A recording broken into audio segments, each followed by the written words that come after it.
is more precious than all I possess. Psalm 119, verse 105. Your scripture gives light to my path and directs my steps. Romans 12:2. Through your will alone, lives are transformed and minds made new. 1 Timothy 2. So I now pray for all people that do not yet know you. For you've promised your voice by every tribe and nation will be heard. Revelation 7:9.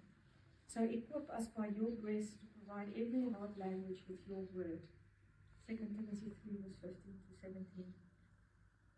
And then I just want to read a verse that, a few verses that I, by coincidence, came across this, today as coincidence with.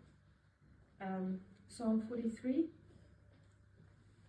Send forth your light and your truth.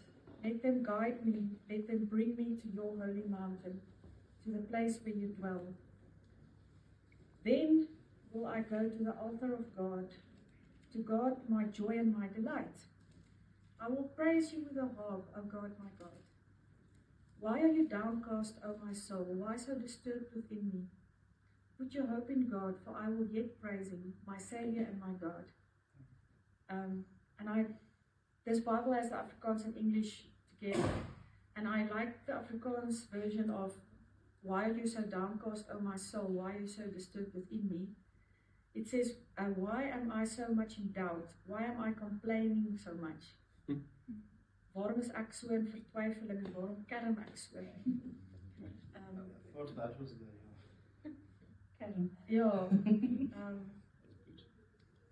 Anyway, let us turn into groups of